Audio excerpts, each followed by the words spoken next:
Nessa palestra abordarei o assunto da vocação. E para isso convido a estar com a sua Bíblia em mãos, pois juntos nós iremos observar vários trechos da Palavra de Deus.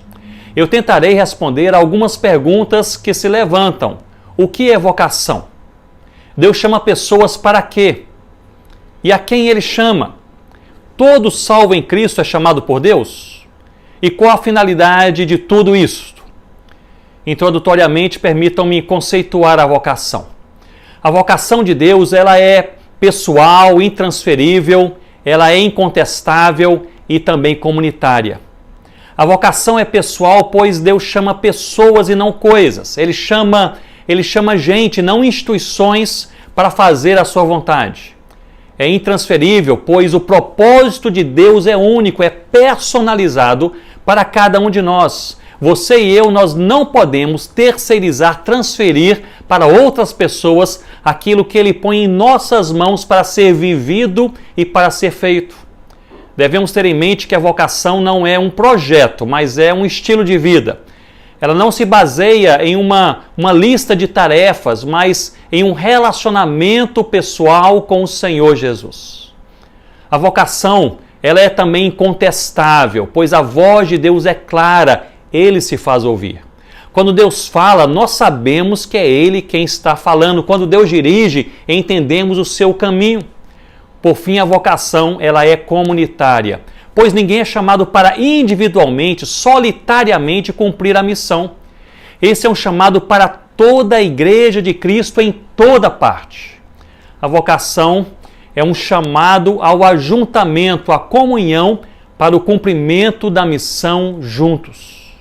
Como vemos em João capítulo 13, versículo 35, nós podemos entender que o maior testemunho da igreja na terra não é medido por sua competência ou capacidade comunicacional, mas pela forma como nós nos amamos e trabalhamos juntos, servindo o Cordeiro Jesus.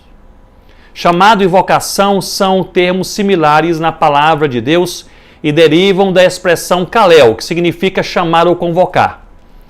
Na palavra de Deus, todos os discípulos de Cristo são chamados, eles são convocados para o seguirem, e em todo o Novo Testamento vemos que Deus, Ele chama para muitos propósitos. Nós vemos, por exemplo, em 2 Pedro, capítulo 1, versículo 10, que Deus chama para a salvação. Em Gálatas 5,13, vemos que Ele chama para a liberdade. Romanos 16, 25 e 26 afirma que somos chamados para sermos de Jesus Cristo. E Apocalipse 19:19 fala que somos chamados para a ceia das bodas do Cordeiro Jesus. E o chamado de Deus não é um fenômeno apenas do Novo Testamento. Deus, ao longo de toda a história, chamou o seu povo para o seu propósito, para fazer parte do seu plano na terra. Nós vemos isso no Antigo Testamento. Em Gênesis capítulo 12, Abraão é chamado para ser bênção entre as nações, como nos diz o Salmo 96, para anunciar a salvação e a glória do Senhor em toda a terra.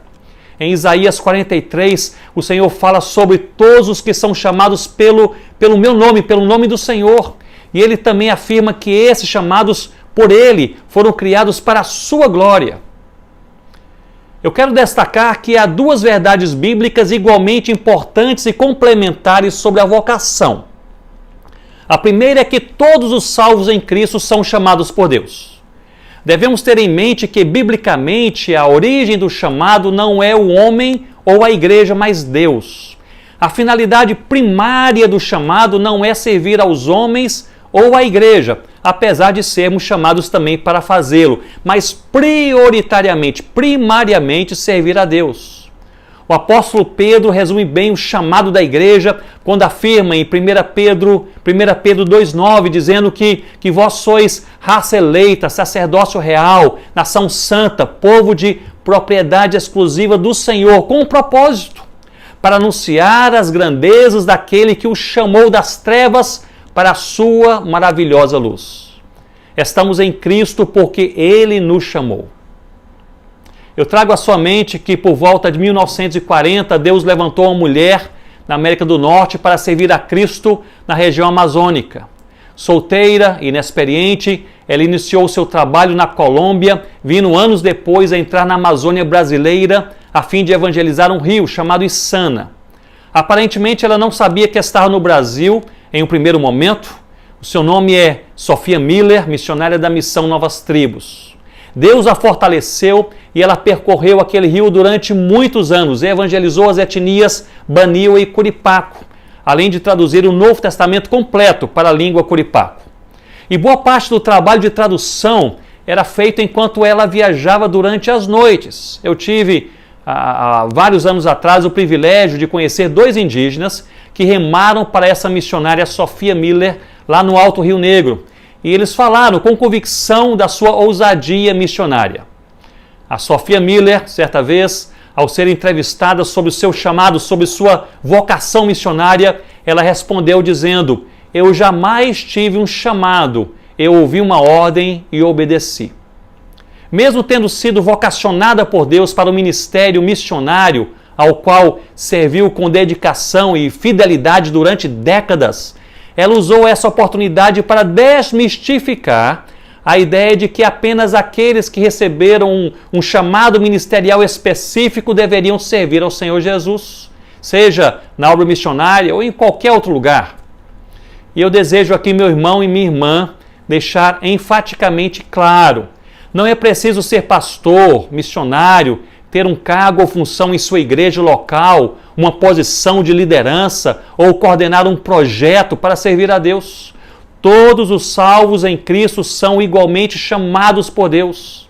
Assim, a igreja de Cristo é toda chamada, vocacionada, convocada para essencialmente 7 coisas.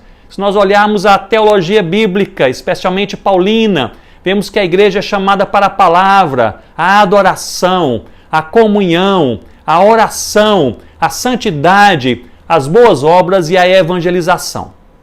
Nesse sentido, todos os redimidos em Cristo são vocacionados. Não existimos de forma despropositada. Se você é um advogado, doméstica, professor, um estudante, aposentado, médico, escritor, se é salvo em Cristo, é chamado por Deus para a missão. Se você é criança, jovem, velho, um homem, mulher, se é salvo em Cristo, é chamado por Deus para a missão. Entenda que as suas forças, competência, oportunidades, emprego, inteligência, seus relacionamentos, finanças, sua família, se você é salvo em Cristo, são oportunidades para você cumprir a missão. Fomos salvos em Cristo e, sendo salvos, nos tornamos sal e luz para cumprir o chamado do Pai. E dentre todas as vocações, nossa maior e mais importante vocação, como lemos em Romanos capítulo 16, é glorificar a Deus.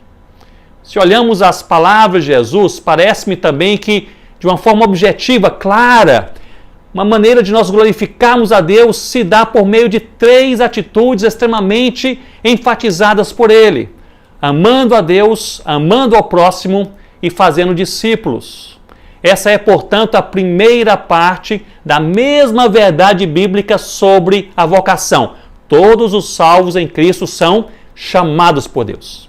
A segunda parte, igualmente importante, é que em meio a todos chamados por Deus e para Deus, Ele também chama alguns para funções específicas. E nós vemos isto em toda a palavra do Senhor. Ele chamou Abraão para sair da sua terra e ser pai de uma grande nação. Chamou a Moisés para conduzir o seu povo durante 4 décadas. Chamou Josué para conquistar uma terra que por Deus foi prometida. A Davi para ser rei sobre o seu povo. Chamou a Jeremias para ser profeta em tempos de caos, em tempos de crise. Chamou Jonas para ir para onde não desejava. Chamou a Maria para ser a mãe do Senhor Jesus Cristo, nosso Salvador.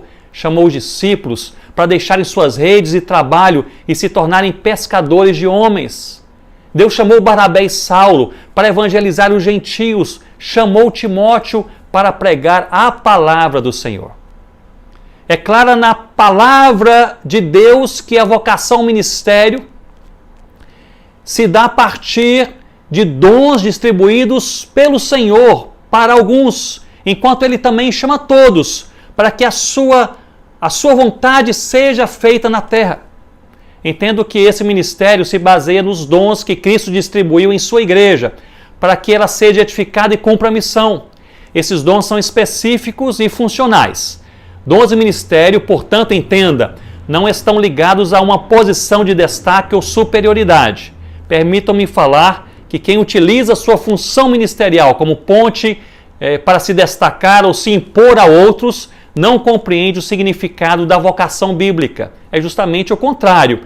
Aqueles que são chamados ao ministério são chamados para servir.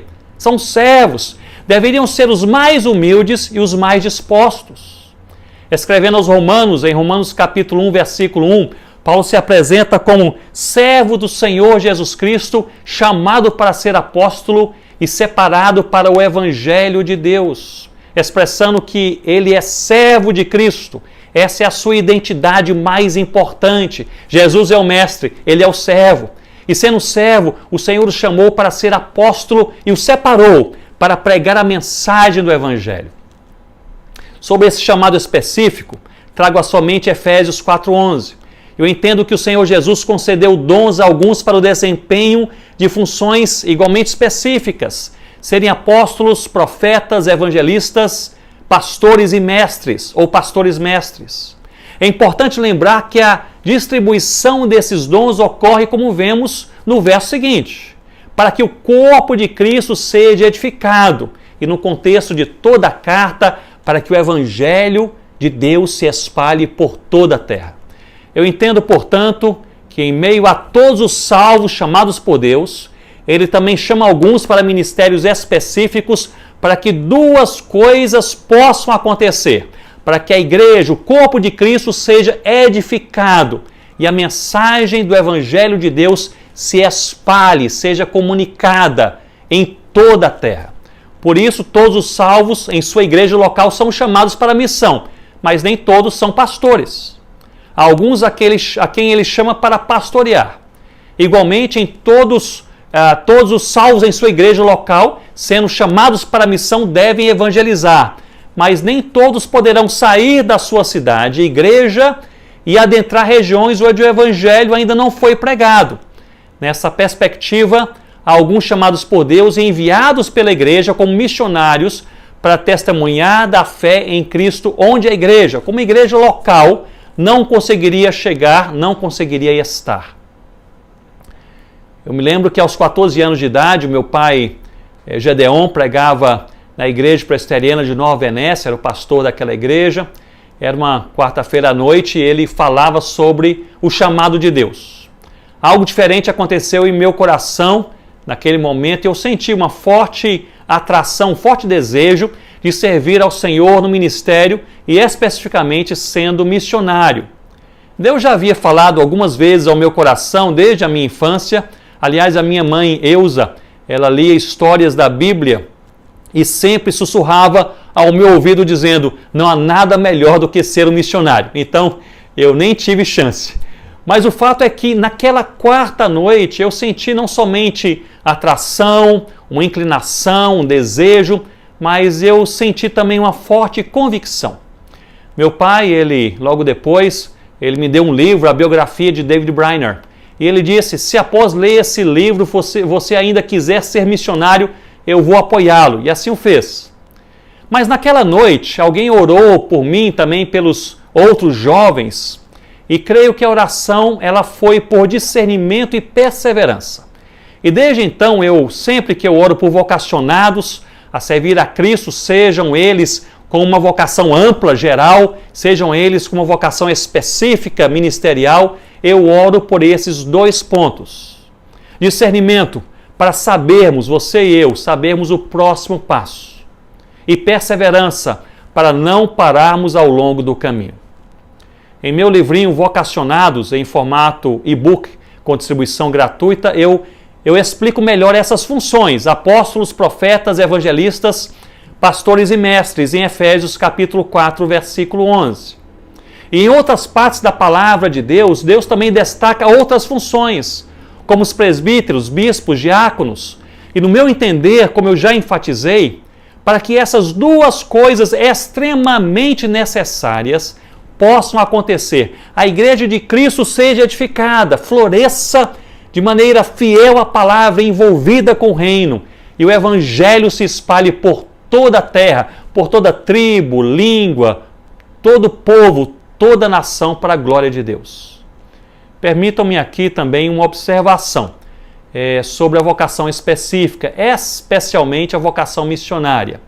Frequentemente, a pergunta que se levanta quando alguém entende que está sendo chamado por Deus para ser missionário é: para onde Deus me chamou? É certo que Deus nos direciona especificamente para lugares diferentes em diferentes momentos da nossa vida. Mas eu entendo que isso não é vocação. Vocação é o que faremos, não para onde iremos. É como serviremos e não onde estaremos. Essa confusão é resultado de uma influência missiológica que não distingue o critério bíblico de função com geografia. E eu explico: da mesma maneira que um carpinteiro é vocacionado para trabalhar a madeira, para fazer, por exemplo, uma bela mesa de 6 lugares, os vocacionados são chamados para fazerem alguma coisa. Se isso é feito perto ou longe, no Brasil ou no além-mar, não é definido pela vocação, mas sim pelo direcionamento de Deus. São coisas distintas. E o direcionamento geográfico de Deus, atentem, pode mudar. Aqueles que são vocacionados para serem pastores o serão, seja no Brasil ou na Índia. Os plantadores de igrejas, se colocados em São Paulo, eles irão plantar igrejas. Se forem enviados para a Amazônia, farão a mesma coisa. Os mestres ensinarão a palavra, seja em sua própria língua ou em outra língua qualquer. Quem nós somos e o que faremos, ou seja, nosso chamado ministerial em Cristo, é mais determinante para o nosso ministério, estou falando de ministério específico, do que para onde nós iremos.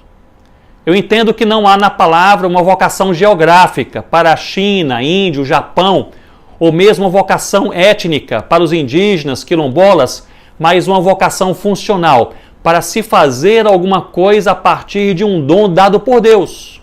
O que encontramos na palavra, associado a lugares específicos e povos específicos, são os direcionamentos geográficos para aqueles a quem Ele envia. E esses direcionamentos são muito importantes, é claro, tenho certeza disso, mas também eles podem mudar e mudam com frequência.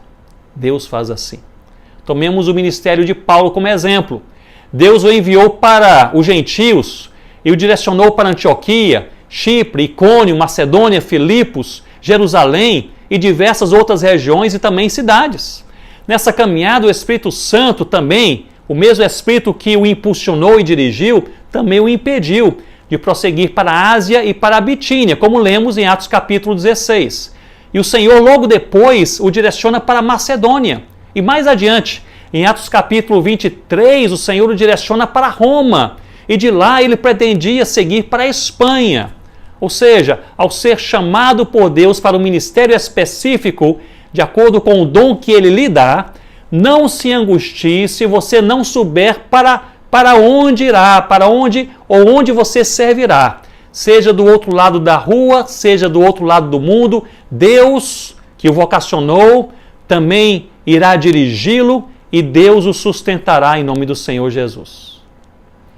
Há, entretanto, na palavra uma forte ênfase transcultural. É bem verdade e ela precisa ser destacada. Essa ênfase transcultural, ela não se baseia também na geografia, mas no plano de Deus. Ele deseja ser adorado entre todos os povos da terra.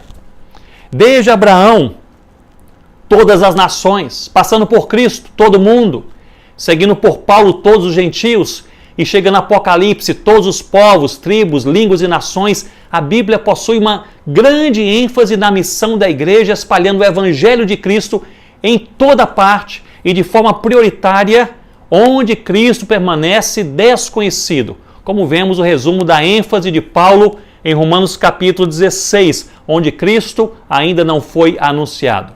Parece-me que deveria ser esta a prioridade das prioridades da igreja quanto à missão, seja perto, seja longe.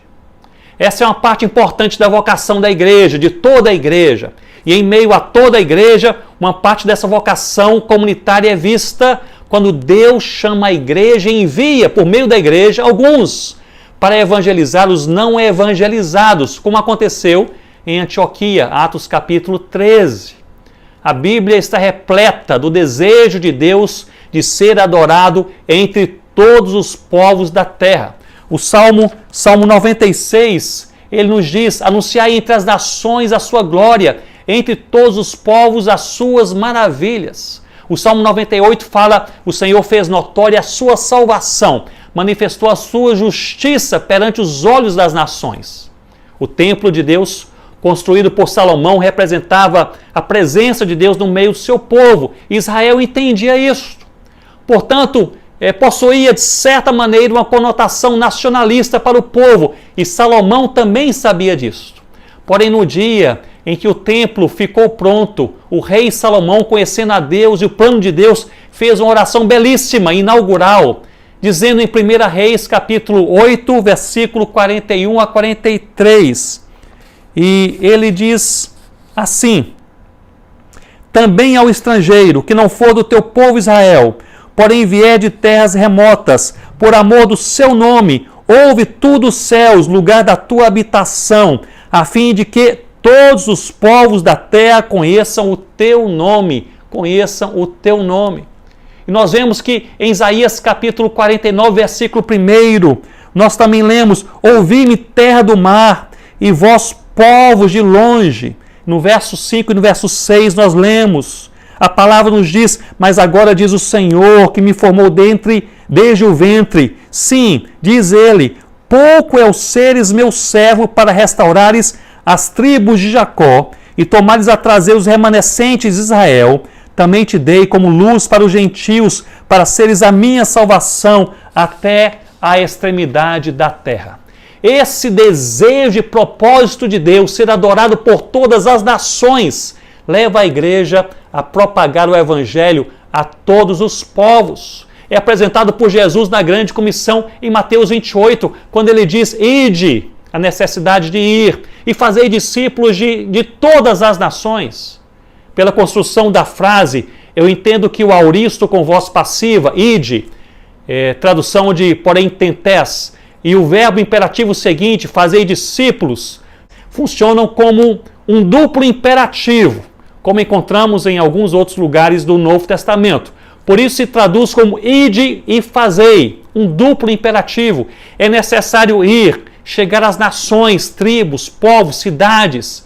E o que dá sentido a essa jornada ao ide é o que nós faremos, fazer discípulos. E não apenas isso, mas a forma de fazer discípulos é igualmente destacada, ensinando-os e batizando-os em nome do Senhor Jesus. Trata-se de um conjunto em que nenhuma peça pode faltar. E em diversos lugares onde a igreja não consegue ir como comunidade, deverá enviar alguns com essa missão. Portanto, o perfil transcultural do ministério exige, assim como sabemos, um preparo específico. É certo que Deus pode e tem usado pessoas com pouquíssimo preparo. Ele também faz assim. Mas, em geral, a caminhada é mais árdua e mais longa. Lidar com outras línguas, diferentes visões de mundo e contextos sociais distintos, tudo isso impõe sobre o missionário uma forte demanda de adaptação pessoal e necessidade de transpor barreiras comunicacionais. A professora Frances Popovich, missionária tradutora do Novo Testamento para a língua machacali no Brasil, ela dizia que Deus usa tudo aquilo que aprendemos. Coisa importante, não é? Portanto, é preciso aprender tudo o que for possível e preparar-se bem para que o nome de Deus seja espalhado por todas as nações. Por todas as nações. Nessa altura, gostaria de recapitular. Em primeiro lugar, todos os salvos em Cristo são chamados por Deus. Deus chama toda a sua igreja para a salvação e a missão. Portanto, somos todos vocacionados para servi-lo com tudo o que somos e com tudo o que temos em Cristo Jesus, onde nós estamos e onde Ele nos enviará, para que nós possamos cumprir a missão. Em segundo lugar, dentre todos os salvos, Deus também chama pessoas, servos, para que possam servi-lo em funções específicas. O ministério não é uma plataforma de destaque pessoal, mas uma oportunidade de servir aos redimidos e espalhar o Evangelho de Deus. Em terceiro lugar, Deus vocaciona para um serviço, uma função, e não para uma área geográfica. Deus direciona para lugares, segundo o seu propósito, e esse direcionamento de Deus pode mudar.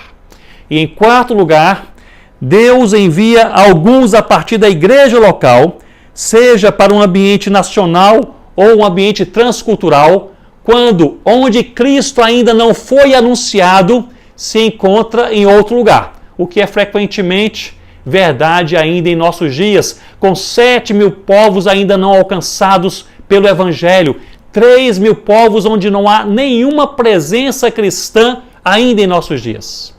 É desejo do Senhor ser conhecido e adorado por todos os povos da terra. Assim, a transculturalidade do trabalho exige um preparo específico e geralmente prolongado. Eu me lembro que aos 16 anos de idade, meu pai levou-me para colaborar com alguns trabalhos em algumas congregações e igrejas que estavam sob o seu cuidado. Eu trabalhei com adolescentes, ensinei um pouco em uma classe de escola dominical, preguei em algumas ocasiões em que me davam a oportunidade e acompanhei meu pai em diversas visitas pastorais. Dentro de 2 anos, antes de seguir para o seminário, estava claro para mim que Deus não me chamava para o mesmo trabalho que chamou meu pai.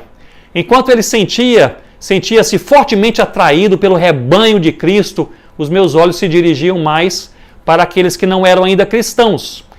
Meu pai, sentia muito contentamento e possuía mais facilidade em visitar os crentes e cuidar do povo de Deus. Meu coração, porém, estava mais nas portas que se abriam para a evangelização entre aqueles que ainda não conheciam, seguiam o Senhor Jesus. O que eu quero dizer é que essas conclusões ministeriais normalmente se dão ao longo da caminhada. Portanto, meu irmão, minha irmã, envolva-se nas oportunidades ministeriais que Deus lhe dá, peça a Ele discernimento e abra os olhos do seu coração para enxergar o caminho certo em nome do Senhor Jesus. Nessa última parte da palestra, eu gostaria de observar com vocês Atos capítulo 13.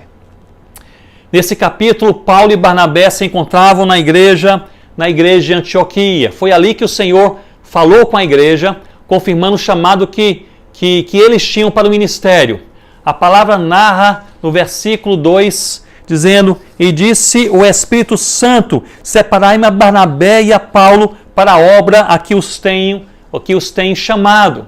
O Senhor tem chamado esses homens e a igreja entendeu. Portanto, no versículo 1, nós lemos que, servindo eles ao Senhor, ou seja, eles serviam ao Senhor enquanto o Espírito Santo os convocou. Estudemos um pouco o que significa servir, para entendermos qual deve ser a postura de vida daqueles a quem Deus chama. O verbo servindo, no versículo 2 de Atos 13, do grego leiturgonton, ele aponta para aqueles que serviam ao Senhor como leiturgoi, como servos. Estamos no versículo 2. Lembremos que havia 3 formas de alguém se apresentar como servo no contexto do Novo Testamento. Primeiramente, como doulos, o escravo, seria aquele que pessoalmente acompanha o seu Senhor para realizar os desejos do seu coração. Portanto, doulos, no contexto do Novo Testamento, é aplicado àquele que tem um compromisso direto com Deus, que serve pessoalmente ao seu Senhor. Paulo normalmente se apresenta como doulos, como servo em suas cartas. Em segundo lugar, como diáconos, o mordomo, aquele que serve ao seu Senhor através do serviço à comunidade. No Novo Testamento, o termo é usado para aqueles que, sensíveis à necessidade do corpo de Cristo, física ou espiritual, servem a Deus. Em terceiro lugar, como leiturgos, o edificador. O termo ligado aqui à liturgia ou liturgia não é restrito ao culto como nós usamos hoje, mas refere-se àqueles que servem ao Senhor, sendo usados por Ele para abençoar e edificar o irmão que está ao lado. E é justamente este leiturgos, a raiz do verbo em Atos 13, 2, que expressa que Paulo e Barnabé serviam ao Senhor. afirmando assim que eles eram, antes de qualquer outra coisa, abençoadores, edificadores do corpo de Cristo em Antioquia. Em outras palavras, eles eram uma bênção naquele lugar.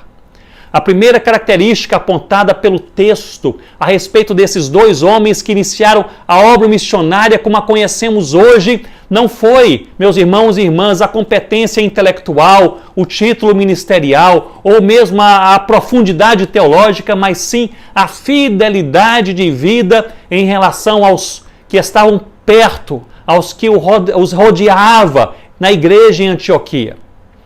Uma aplicação objetiva do texto seria: não envie para longe aqueles que não são uma bênção perto. Aquele rapaz que diz possuir um claro chamado ministerial, mas é um criador de problemas em sua igreja local, não está pronto para ser enviado. Aquela jovem que insistentemente se diz chamada e deseja ir para algum lugar distante, mas não se dispõe a cooperar com o único ministério da sua igreja local, nem mesmo em sua própria família, dá um bom testemunho, também não está pronta para o envio. O outro jovem que deseja ser pastor e servir ao corpo de Cristo, mas é imaturo, ele é arrogante na relação com as pessoas que estão ao seu redor, não deve ainda ser enviado ao seminário. Não envie para longe quem não é uma bênção perto. Spurgeon já falava em 1885, ele dizia que nada é mais difícil do que se mostrar fiel aos de perto que bem lhe conhecem. E aqui 3 rápidas aplicações poderiam ser feitas com base no texto de Atos capítulo 13. Primeiramente, a primeira aplicação, uma aplicação pessoal. Não há nada mais perto de nós do que a nossa família, em uma perspectiva pessoal. Aquele que não pode ser apontado pelos pais, pela esposa, pelos filhos como leiturgos, como abençoador no dia a dia da sua casa, dificilmente será uma bênção fora dela. Em segundo lugar, uma aplicação ministerial. Líderes e pregadores que se destacam nos púlpitos e salas de seminários, mas fracassam sucessivamente, continuamente, com a própria família e amigos ao seu redor, eles não estão prontos para o ministério. O ministério não nos define, o que nos define é a nossa vida em Cristo. Assim, nosso ministério é definido por quem somos em Cristo Jesus. E por fim, uma aplicação eclesiástica. Não há nada mais perto da igreja do que a própria igreja. Os irmãos com os quais nos encontramos a cada dia ou semana. Se uma comunidade cristã, uma igreja local, não demonstra ser leiturgos, abençoadora para aqueles com quem convive dia a dia, culto a culto, encontro a encontro, dificilmente essa comunidade, essa igreja conseguirá fazer diferença em outros lugares da sociedade, seja perto ou seja longe. Eu encerro com a palavra aos salvos em Cristo e vocacionados para a missão. Seja uma vocação ampla ou específica, guardem os seus corações. Deus não nos avalia como somos avaliados pelos que estão ao nosso redor. Ele não olha a nossa aparência, mas o nosso coração. A palavra usa expressões no Salmo 51, coração puro, ou em Mateus 22, de todo o teu coração, para nos fazer entender, como lemos em 1 Samuel 16, 7, que o Senhor não vê como vê o homem, pois o homem olha para o que está diante dos seus olhos, porém o Senhor olha para o coração. Richard Baxter, teólogo, homem piedoso e autor de mais de 130 livros do século 17, afirma em seu livro O Pastor Aprovado que é mais fácil julgar o pecado do que dominá-lo. E ele nos desafia, somos exortados a olhar por nós mesmos para não suceder que convivamos com os mesmos pecados contra os quais nós pregamos. E da mesma maneira C.S. Lewis nos ensina que quando um homem se torna melhor, compreende cada vez mais claramente o mal que ainda existe em si. Quando o homem se torna pior, percebe cada vez menos a sua própria maldade. É na arena do nosso coração que as maiores batalhas serão travadas. É ali que sairemos vitoriosos em Cristo ou derrotados pela carne.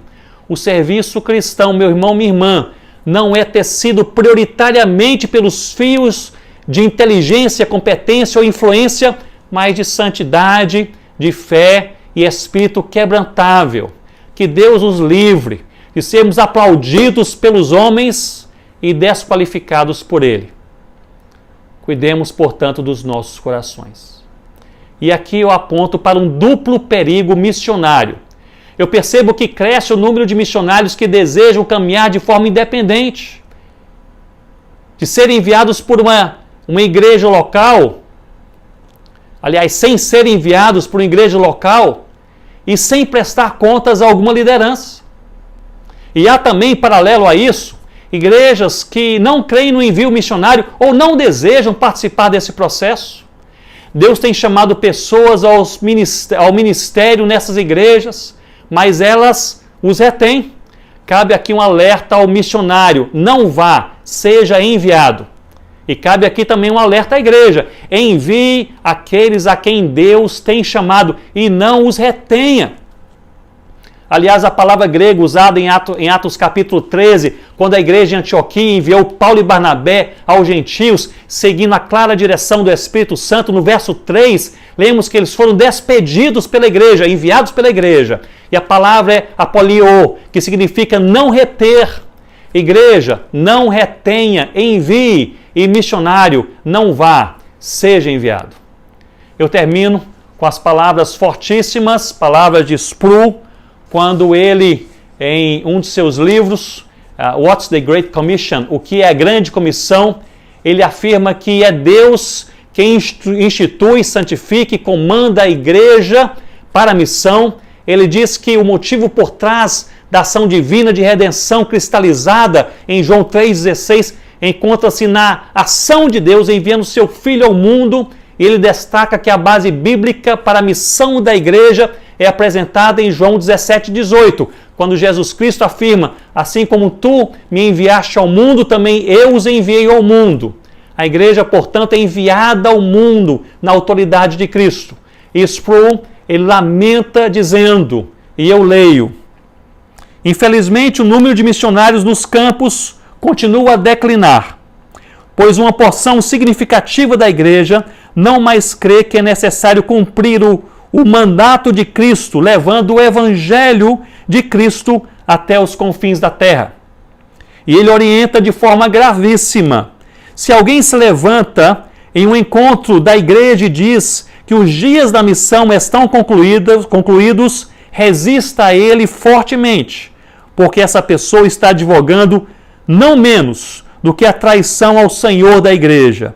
É responsabilidade da igreja cumprir a grande comissão, enviando pessoas a todo mundo, e isto é missões. Que Deus abençoe aqueles a quem Ele chama e vocaciona para a salvação e a missão, para nós vivermos com tudo que nós somos e com tudo que nós temos, durante todo o nosso tempo que o Senhor nos der nessa terra, para nós glorificarmos o nome do Senhor Jesus. Que Deus os abençoe.